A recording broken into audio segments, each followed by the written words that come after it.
कहाँ घर बा तुहार हो? बेला जिला मधुबनी। का नाम बा तुहार हो? शशि परदेसी।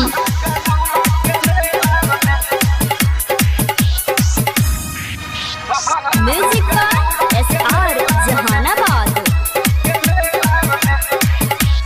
दर्शन कर एलो राम जानकी के ये कोना ई भेल। दर्शन कर एलो राम जानकी के घटना घटल भीड़ भेला में कोना हरलौ ये बउआ के मम्मी। आहा कनौरा के मेला में, आहा कनौरा के मेला में, आहा कनौरा के मेला में दर्शन कर एलो राम जानकी के कोना भेल एहन घटना। दर्शन कर एलो राम जानकी के घटना घटल भीड़ भेला में कोना हरलौ ये बउआ के मम्मी। आहा कनौरा के मेला में, आहा कनौरा के मेला में, ये आहा कनौरा के मेला में। शशि परदेसी। शशि परदेसी।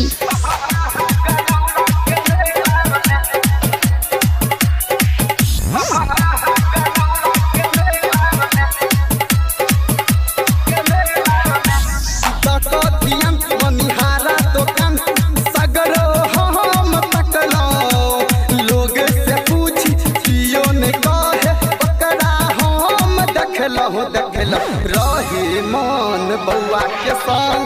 दकथियन मनिहारा दुकान सगरे हम तकलो लोग से पूछ कियो ने कहे ओकरा हम देखलो लागल शौक रहिए गेल। हाँ ये बुझू न लागल शौक रहिए गेल। झूलत राम झूला में कोना हरलौ ये बउआ के मम्मी। आहा कनौरा के मेला में, आहा कनौरा के मेला में, ये आहा कनौरा के मेला में। का नाम बा तुहार? शशि परदेसी। घर बेला जिला मधुबनी।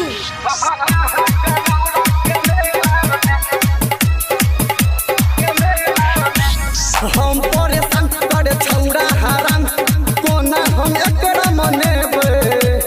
बुद्धि ने सुध भैया ने दूध आ कथी हम एकरा पिएबे। हम परेशान करे छौरा हराम आ कोना हम एकरा मनेबे।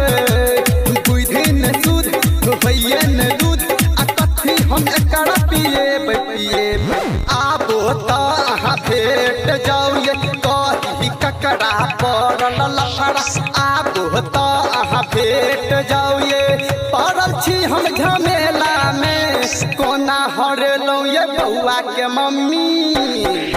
आहा कनौरा के मेला में, आहा कनौरा के मेला में, ये आहा कनौरा के मेला में। शशि परदेसी। घर बेला जिला मधुबनी। शशि परदेसी।